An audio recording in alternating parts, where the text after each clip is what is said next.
जब मैंने मुख्यमंत्री जी से कल हेलीकॉप्टर में पूछा सागर से आते हुए कि साहब 2550 है कि 2600 है, उन्होंने कहा जो घोषणा कर दी किसानों के लिए वही होगी, 2600 रुपया 2600 में ही खरीदी होगी। माननीय प्रधानमंत्री मोदी जी की भावना को आज जमीन पर उतारने का कोई काम कर रहा है तो मध्य प्रदेश के मुख्यमंत्री डॉक्टर मोहन यादव इस काम में लगातार लगे हैं। दुर्भाग्य के साथ आज मैं दलों की बात नहीं करूंगा, लेकिन बात निकली तो इसकी जवाबदारी भी होगी।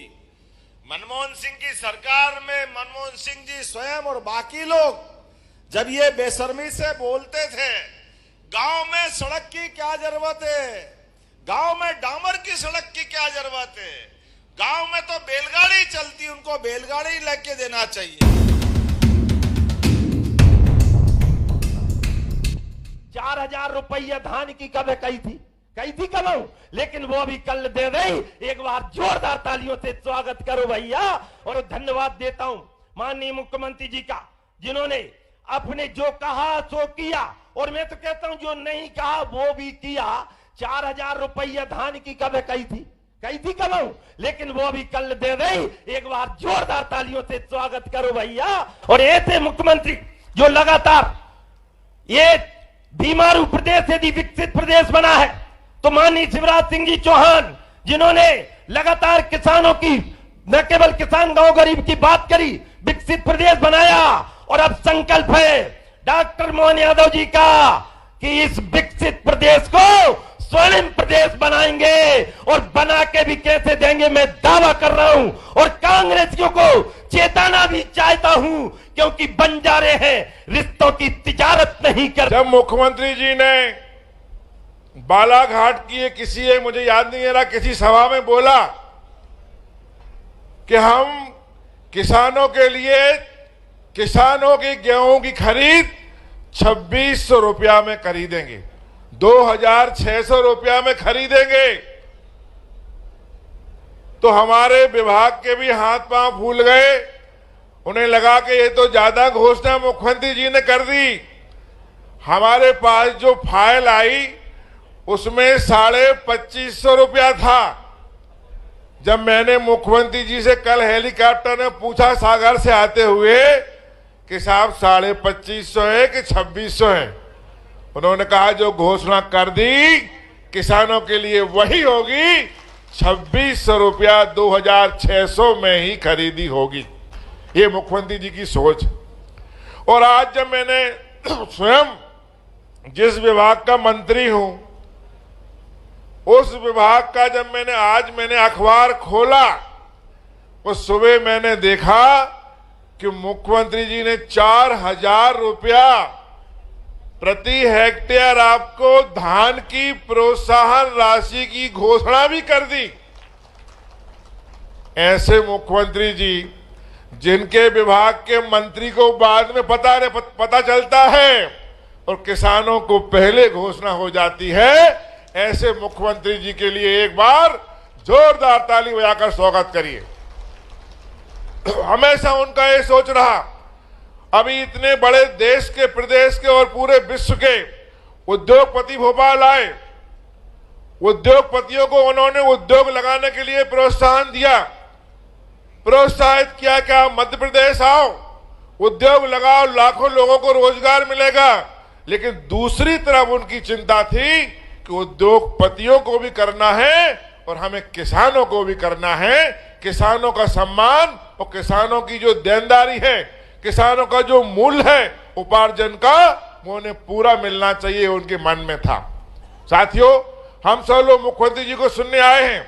मैं तो इतना कहना चाहता हूं, किसानों को कोई परेशानी नहीं होगी, क्योंकि इस बार का उपार्जन पहले सहकारिता भी करता था विभाग और नागरिक आपूर्ति करता था, लेकिन मुख्यमंत्री जी ने इस बार कहा कि दोनों खरीदी नागरिक आपूर्ति विभाग करेगा।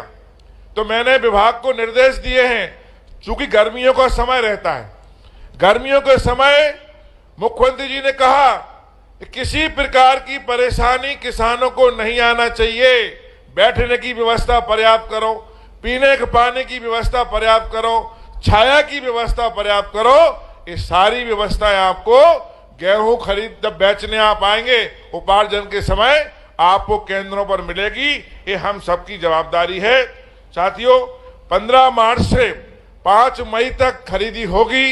इसके बाद अगर लगता है मुख्यमंत्री जी को समय आगे पीछे करना तो करेंगे। हम सब लोग, सारे किसान लोग यहाँ आज बड़े मन और उत्साह के साथ माननीय मुख्यमंत्री जी को धन्यवाद देने आए हैं, आभार व्यक्त करने आए हैं। तो मैं भी एक किसान हूं। हम सब एक बार जोरदार ताली बजाकर माननीय मुख्यमंत्री जी का आभार करें। सबका बहुत बहुत धन्यवाद, बहुत बहुत आभार। मध्य प्रदेश के हमारे लोकप्रिय और किसान हितैषी मुख्यमंत्री आदरणीय डॉक्टर मोहन यादव जी का जोरदार तालियों से अभिनंदन करिए। जोरदार तालियों के साथ उन्हें लगना चाहिए कि आज हम उनका अभिनंदन करने के लिए आए हैं। जोरदार तालियों से अभिनंदन करिए। माननीय प्रधानमंत्री मोदी जी की भावना को आज जमीन पर उतारने का कोई काम कर रहा है तो मध्य प्रदेश के मुख्यमंत्री डॉक्टर मोहन यादव इस काम में लगातार लगे हैं। लेकिन मैं आज किसान भाइयों से एक बात कहना चाहता हूं। हमने मुख्यमंत्री जी का अभिनंदन किया है, हमने उनके यहां आभार व्यक्त किया है, लेकिन ये आभार केवल यहां व्यक्त करने से काम नहीं चलेगा। 2003 का जो मध्य प्रदेश था, सड़क, बिजली, पानी, हर प्रकार की दुरावस्था थी। ये जो झूठ छल कपट की राजनीति करने वाले जो कांग्रेस के तत्व हैं, मेरे किसान भाइयों, एक एक गांव में मुख्यमंत्री जी का यहां अभिनंदन होना, किसान मोर्चे के द्वारा और हमारे प्रदेश के किसान जो संभ्रांत किसान हैं, जो 7वीं बार कृषि कर्मण अवार्ड भी जीता है तो किसानों की ताकत के बल पर जीता है। तो ये बात हमें एक एक गांव में एक एक बूथ पर करने की जरूरत है कि 2600 रुपए में गेहूं का उपार्जन कौन कर रहा है, तो हमारे मुख्यमंत्री डॉक्टर मोहन यादव का ऐतिहासिक निर्णय है। ये किसान मोर्चे को एक एक गांव के अंदर हमें इस बात का अभिनंदन करना है।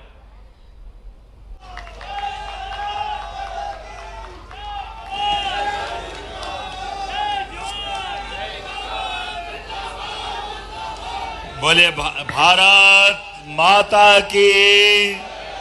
हमारे सभी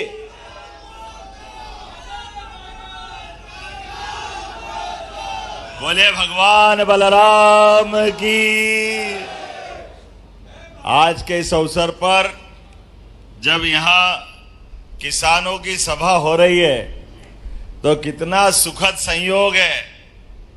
किसान इधर और किसान के बेटे आपकी सरकार में आपका साथ दे रहे हैं। यह आशीर्वाद भगवान बलराम का, जिनके रोम रोम से भारतीयता टपकती है, जिनकी भावनाओं का प्रकटीकरण, इनके पहले कई प्रधानमंत्री और राष्ट्रपति हुए होंगे, लेकिन हमें गर्व है ये 2 प्रधानमंत्री खास करके, एक यशस्वी भारत रत्न अटल बिहारी वाजपेयी जी, जोरदार अभिनंदन करो स्वर्गीय भारत रत्न अटल बिहारी वाजपेयी जी का, जिनने ग्रामीण क्षेत्रों की चिंता करते हुए प्रधानमंत्री ग्रामीण सड़क के माध्यम से विकास का नया दरवाजा दिखाया कि गांव के अंदर सड़कों की जरूरत होती है। अटल जी की सपना था। दुर्भाग्य के साथ आज मैं दलों की बात नहीं करूंगा, लेकिन बात निकली तो इसकी जवाबदारी भी होगी। मनमोहन सिंह की सरकार में मनमोहन सिंह जी स्वयं और बाकी लोग जब ये बेशर्मी से बोलते थे, गांव में सड़क की क्या जरूरत है, गांव में डामर की सड़क की क्या जरूरत है, गांव में तो बैलगाड़ी चलती, उनको बैलगाड़ी लेके देना चाहिए। अरे भाई, तुमने गांव नहीं देखा, गाय के घर नहीं देखे, गौशाला नहीं देखी, गांव का वातावरण नहीं देखा। अरे हमारे पूज्य बापू कहते थे, अगर भारत को देखना है, भारत को समझना है तो गांव को समझना पड़ेगा। गांव को, ये महात्मा गांधी का भाव था।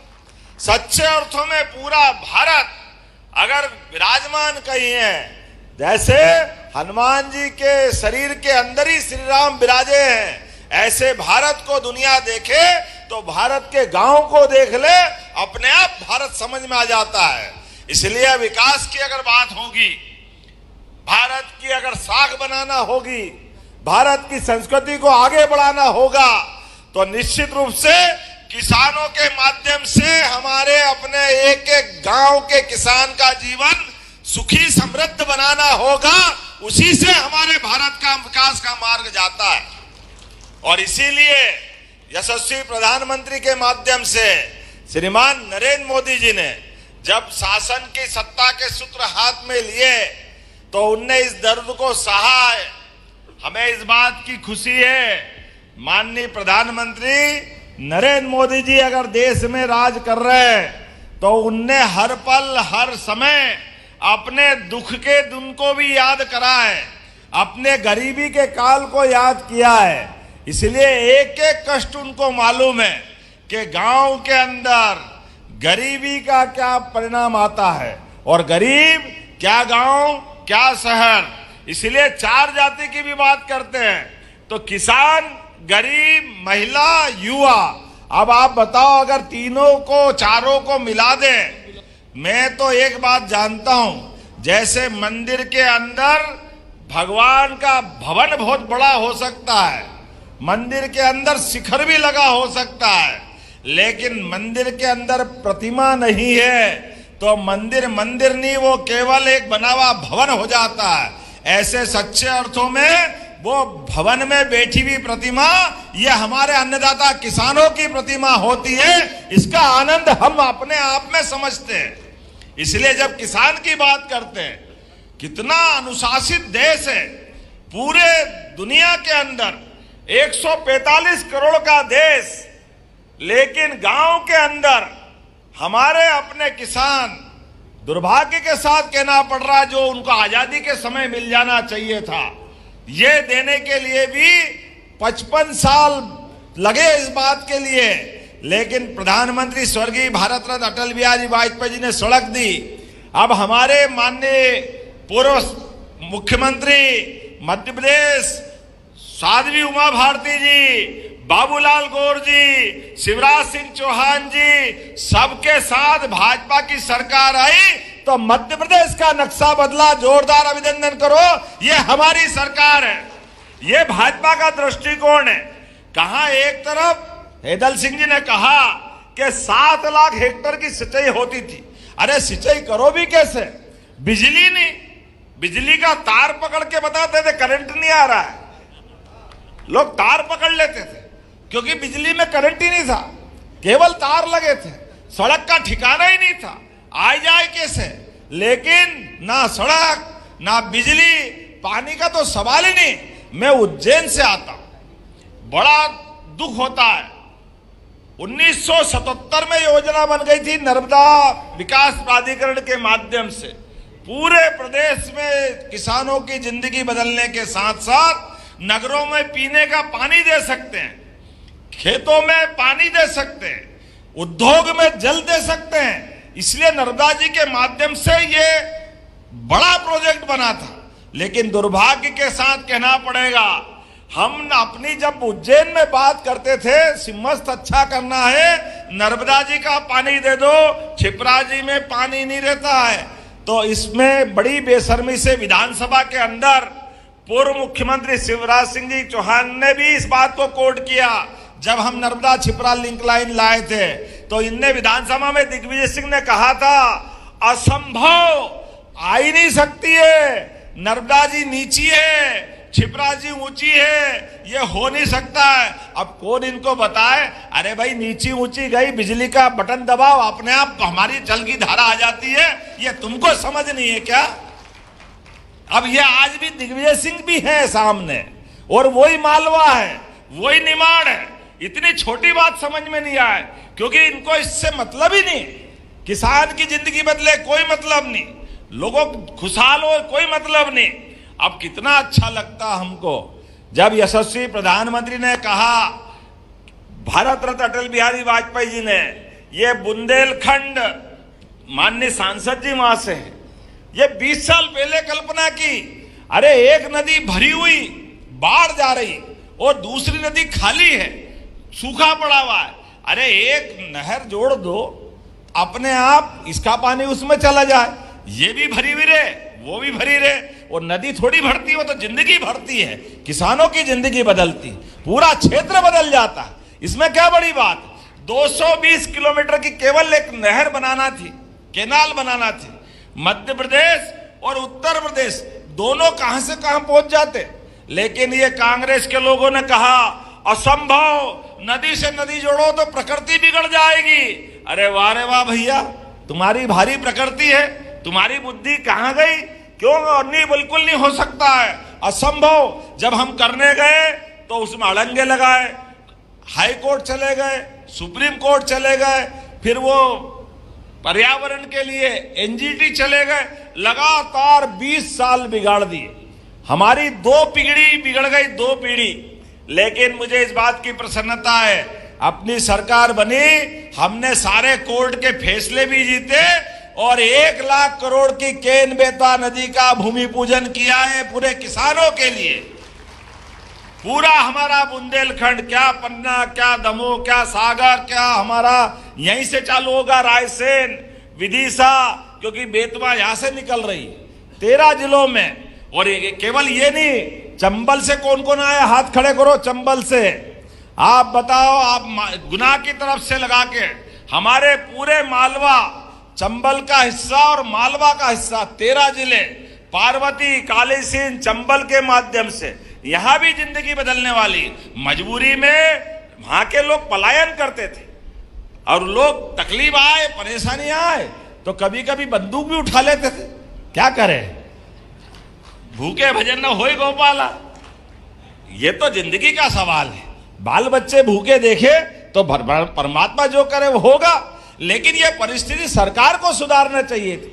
मुझे इस बात की प्रसन्नता है, 1 लाख करोड़ केन बेतवा का और 70,000 करोड़ का बड़ी धनराशि राजस्थान, मध्य प्रदेश को मिलाकर के श्योपुर, मुरैना, शिवपुरी, गुना, राजगढ़, शाजापुर, देवास, इंदौर, उज्जैन, मंदसौर, रतलाम, जोरदार अभिनंदन करो। ये सब क्षेत्र में जाल जाने वाला है।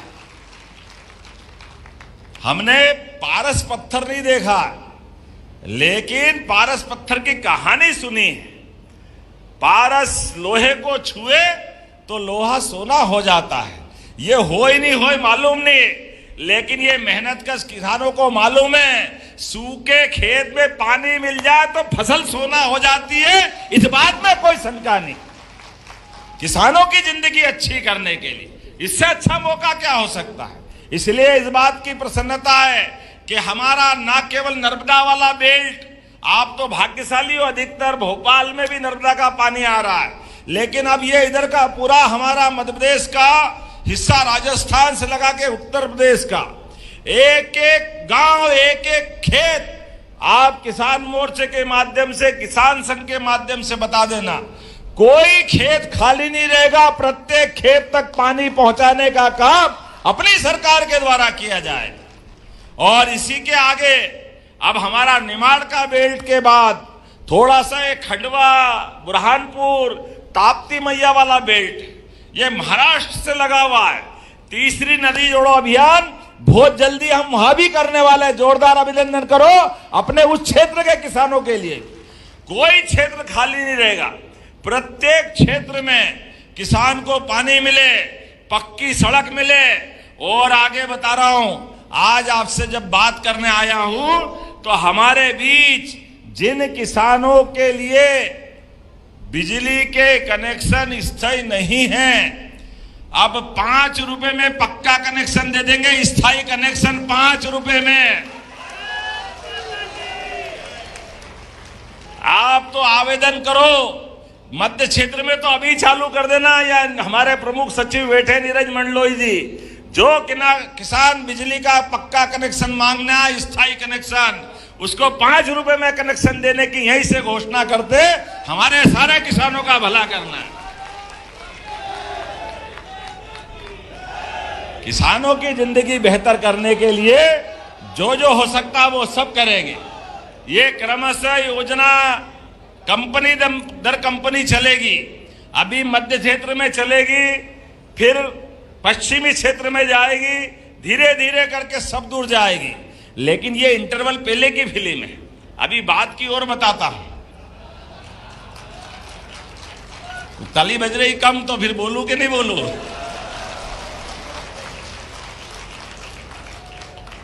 हमारा सबका प्रयास है। अभी हमारे अपने खेतों में बिजली का कनेक्शन हम लेते हैं तो साल के पैसे देते हैं। साल के पैसे देते कितने देते हैं? 7,500। लेकिन 7,000 आने वाले समय में इस साल ही इस बजट के माध्यम से कोशिश करेंगे हमारे किसानों को सोलर पंप के माध्यम से बिजली के झंझट से ही मुक्ति कराने वाले हैं। धीरे धीरे करके इस साल 10 लाख, अगले साल 10 लाख और अगले साल 10 लाख, 3 साल में 30 लाख सोलर पंप दे करके आपकी हमेशा के लिए झंझट खत्म करेंगे। और उतना ही नहीं, कोशिश तो ये भी कर रहे हैं कि हमको रात को बिजली की जो झंझट होती वो तो गई, दिन में भी आपकी बिजली आपको मिलेगी। लेकिन उससे आगे भी कोशिश कर रहे हैं, आप अपने खेत में पानी फैला लो, जितना फसल करना कर लो, लेकिन उसके बाद भी भगवान सूर्यनारायण के माध्यम से अगर बिजली आपको उपलब्ध होगी तो बिजली आपसे भी खरीद के आपको नगद पैसे देने का काम भी चालू करेंगे। हमारे किसानों की आय बढ़ाने के लिए सभी प्रकार के प्रबंधन करेंगे।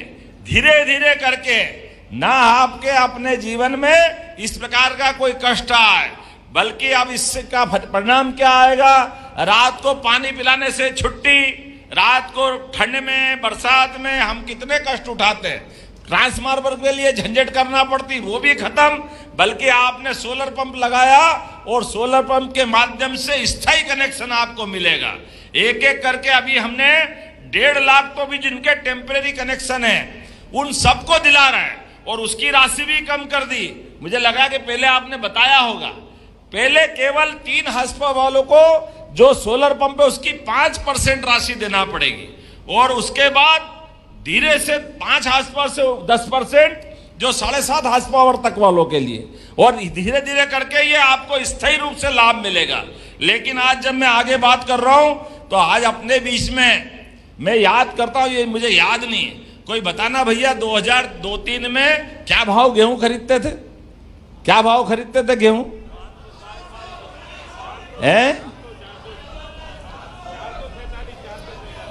ये अभी गूगल से देखा है इनने क्या 447 का भाव था 2003-04 में। आप बताओ 1956 से बना मध्य प्रदेश और पूरी सरकार इनकी चली, तो क्या पहले 2 रुपए किलो खरीदते थे? क्या 2 रुपए कुंटल खरीदते थे क्या? 1956 में क्या भाव था बताओ आप? और 55 साल में केवल 400 रुपए कुंटल। और ये है भाजपा वाली सरकार के 26 रुपए क्विंटल में खरीद रही है। ये 20 साल में ये प्रगति अपनी, ये अपना किसानों के प्रति प्रेम है कि हम अपने गरीबों की भी चिंता कर रहे हैं। जोरदार ताली बजा। नरेंद्र मोदी जी सबको मुफ्त अनाज दे रहे हैं, गरीब आदमी के जीवन में भी उसका जीवन अच्छा होना चाहिए। तो हमारे लिए राम राज का हमने सुना था, भगवान राम के राज में कोई भूखा नहीं सोता था। ये हमारी आंखों के सामने देख रहे हैं। 100 करोड़ लोगों को प्रति साल, माननीय अध्यक्ष जी बैठे हैं, 2 लाख करोड़ रुपया खर्चा करके 100 करोड़ लोगों को ये हर महीने अन्न देने का काम करते। जोरदार ताली बजाए। ये है प्रधानमंत्री नरेंद्र मोदी जी का मन, और 2028 तक दे रहे हैं। हमारे अपने किसानों को उनका मूल्य दिला रहा है और गरीब आदमी को भी भूखा नहीं मरने दे रहे। ये अपनी परिवर्तन के आधार पर ये सरकार की भावना बताती है कि उदारता पूर्वक। आज इतना ही नहीं, अभी तो धान का मुद्दा भी आया।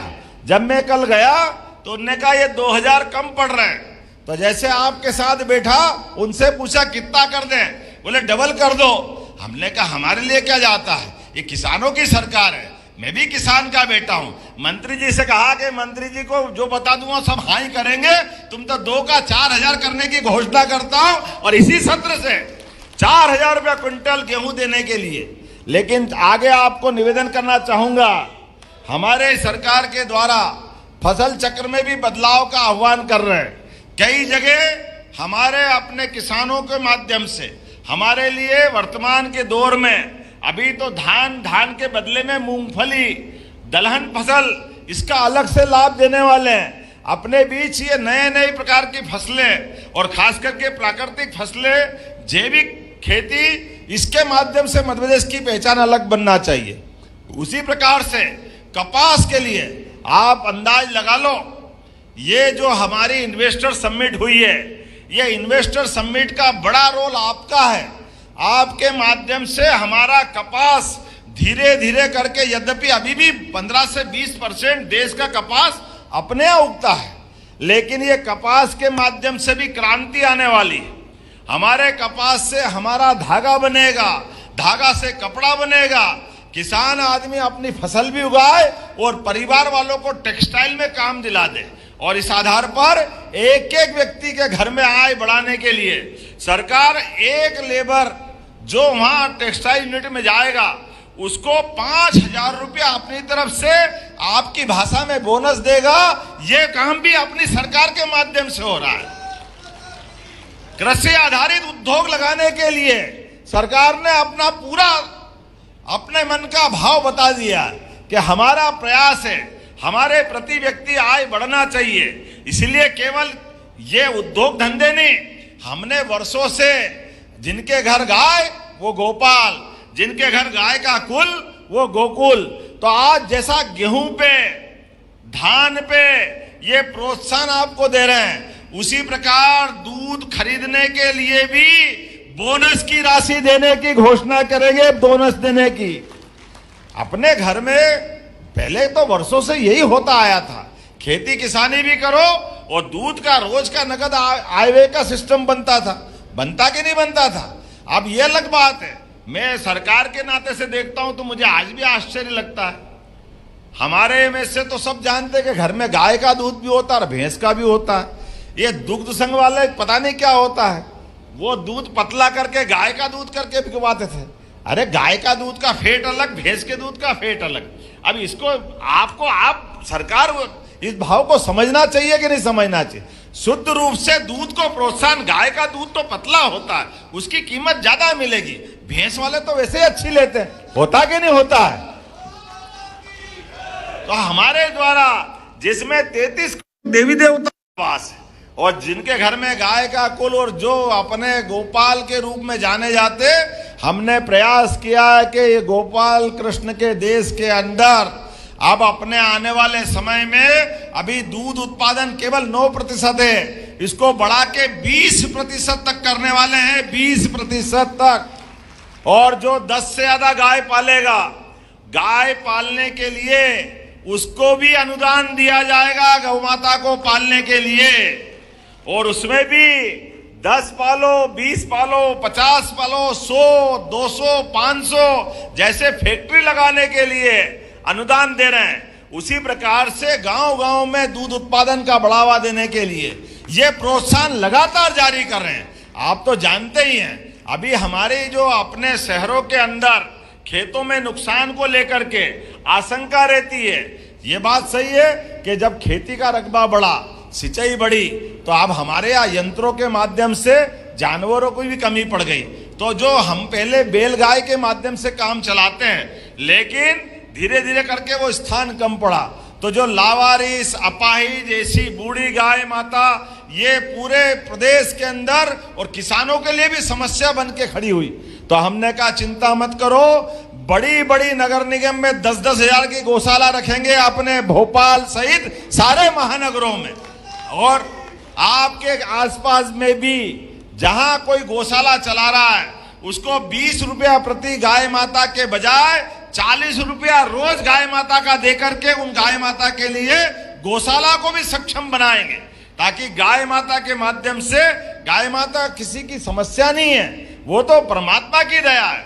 हमारी माँ ने हमको दूध पिला के बड़ा किया है, हमारी माँ का स्नेह हमको मिलता है। लेकिन विश्व में एकमात्र गाय माता है जो अपने बच्चों को भी लालन पालन करती है और हमारे लिए भी दूध उपलब्ध कराती है। ये गौ माता का हजारों साल का अपना मानव का जब से जन्म हुआ तब से प्रकृति ने ये परमात्मा के बीच दोनों का संबंध बनाया है। इसलिए आने वाले समय में हमारे अपने जिले जिले के अंदर भी अलग अलग प्रकार से, खास करके जैसे इन्वेस्टर में कही हमने, आने वाले समय में कृषि के अंदर उन्नत कृषि यंत्र, उन्नत कृषि बीज और उन्नत अवस्था से कृषि के अंदर लाभ के जो जो कारण होंगे, इसके मेले भी लगाए जाएंगे अपने पूरे प्रदेश के अंदर, ताकि बड़े पैमाने पर आज के दौर के अंदर कौन कौन से इस समय में आवश्यकता है। जैसे उदाहरण के लिए हमारे यहाँ अगर सोयाबीन लगाएं तो सोयाबीन 1 बीघा में कितनी लगती भैया,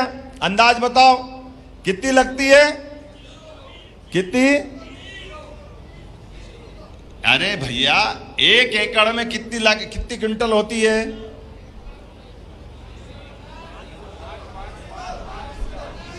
5 कुंटल, 7 कुंटल, अच्छा किसान तो 8 कुंटल, इससे आगे तो नहीं है ना।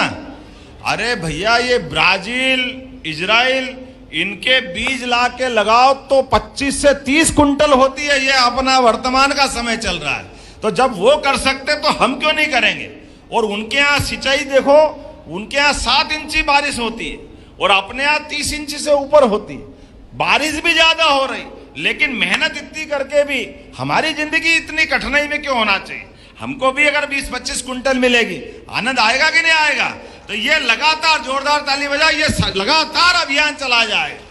ऐसे अच्छे अच्छे बीजों को ला करके हर एक की खेती अच्छी से अच्छी हो जाए, हर एक किसान की जिंदगी अच्छी हो जाए। इस अभियान चलाने के लिए आज हमने आपको, मेरे घर में तो नहीं, आप ही का घर है, आपके सबके माध्यम से सरकार बनी है और किसानों की सरकार है। इसलिए आज आपने ये जो आभार का पूरा कार्यक्रम बनाया, मैं आपका आभार मानता हूं। आपका प्रेम ये जीवन भर बना रहे।